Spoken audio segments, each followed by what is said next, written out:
So here we have the squat motion. Right now, in the resting state, he is in full extension. All his knee is extension, leg, foreleg, everything is in extension. Then go ahead in the squat. He's in knee flexion, which causes the semimembranosus, semitendinosus, biceps femoris, popliteus, and gastrocnemius. And then also, again, I didn't know we could get down like that.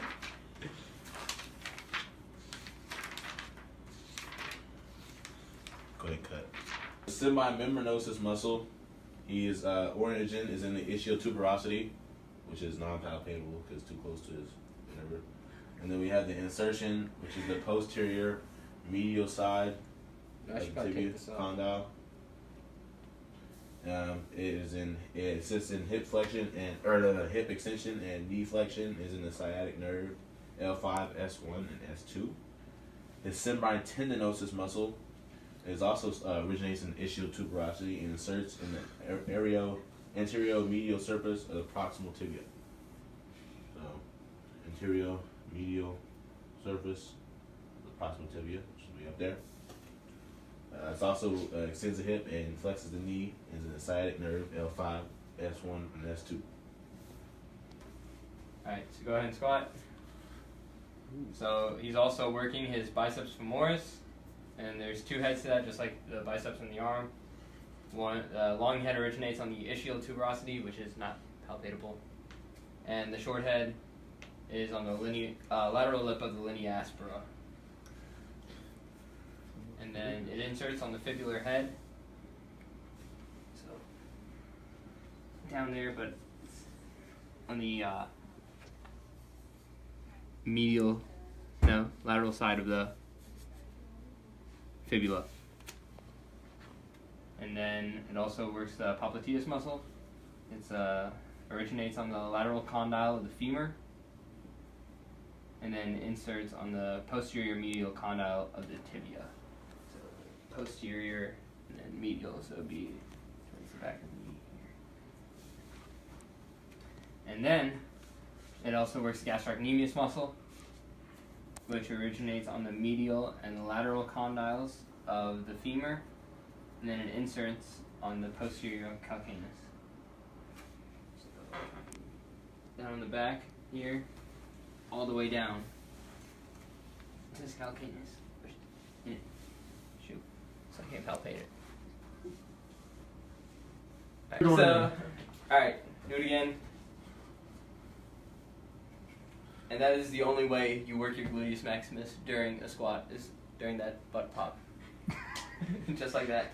And also, it's key to keep your core tight to fully isolate the muscles in the leg during the squat. Alright, we're done. Good core. How it is. Start down when you go up. Alright, go ahead and start. Yeah. Alright, so we have he is coming up in extension, and so that mainly has to do with the quadriceps, which are the rectus femoris muscle, vastus lateralis, vastus medialis, and vastus intermedialis. So starting first with the rectus femoris muscle, that is AIIS, which is located just below the ASIS, so right in here. And then inserts on the tibial tuberosity via the patellar tendon. That's going to be right in there. And all four of the quadricep muscles all insert on the tibial tuberosity via the patellar tendon. This is it has a hip flexion and knee extension, as he showed, and it's in the femoral nerve L2, L3, L4. And again, all quadriceps have the same insertion, tibial tuberosity via the patellar tendon, and the same nervous innervation, which is the femoral nerve L2, L3, and L4. The vastus lateralis muscle originates on the linea aspera, which is that groove inside the femur. Move your butt. Inside the femur. Again, knee extension, femoral nerve, vastus medialis. Again, inserts on the linea aspera. And then vastus intermedialis inserts on the originates on the anterior femur, so this whole anterior side. And the rectus femoris is the main muscle that makes up the patellar tendon. Let me go ahead and cut. Alright, so we've already talked about gastrocnemius and the upward gastrocnemius also has to do with the upward motion of the squat. And then, in addition, we have soleus, which originates on the posterior tibia and fibula. So, around here. And then it inserts in the posterior